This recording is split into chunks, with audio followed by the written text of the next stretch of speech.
না কোনো ভূমিকম্প, না কোনো প্রাকৃতিক বিপর্যয়, কোনো কারণ ছাড়াই দুলছে কুয়োর পানি। দেখে মনে হতে পারে ভূমিকম্প বা ঝোড়ো বাতাসের প্রভাবে কুয়োর পানি নড়ছে। তবে আশ্চর্যের বিষয়, প্রাকৃতিক কোনো বিপর্যয় ছাড়াই এমন ঘটনা ঘটতে দেখা যাচ্ছে গুজরাটের মোরবি তালুকের বীরপর্দা গ্রামে। গত 6 আগস্ট গুজরাটের সেই গ্রামে রহস্যময় এমনই এক কুয়োর আবিষ্কার করে স্থানীয়রা। খবর ছড়িয়ে পড়তেই কুয়োটির কাছে ভিড় করেন বহু গ্রামবাসী।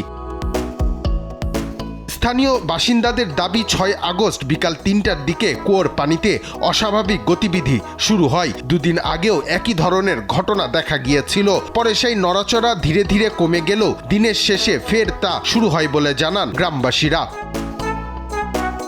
কুয়োর পানির এমন অস্বাভাবিক আচরণ কারণ নিয়ে শুরু হয়েছে নানা জল্পনা। কেউ কেউ এর সঙ্গে ভূমিকম্পের সম্ভাব্য সম্পর্কের কথা বলছে। তবে প্রশাসন স্পষ্ট জানিয়েছে, এখন পর্যন্ত ভূমিকম্প সংক্রান্ত কোনো কার্যকলাপের ইঙ্গিত পাওয়া যায়নি।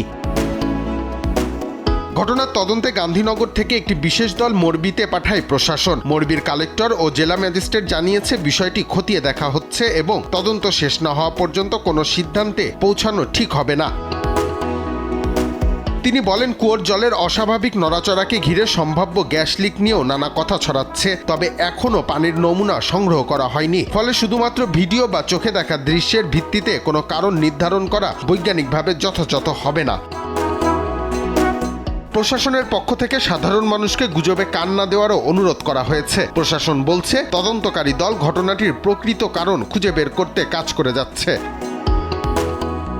কুয়োর পানির বারবার এমন অস্বাভাবিক নড়াচড়ার রহস্য শেষ পর্যন্ত কি প্রাকৃতিক কোনো কারণ, নাকি ভূগর্ভস্থ চাপ, নাকি অন্য কোনো কারণ? আপাতত সেই উত্তর খুঁজতেই অপেক্ষায় গুজরাটের বীরপর্দার গ্রামের বাসিন্দারা।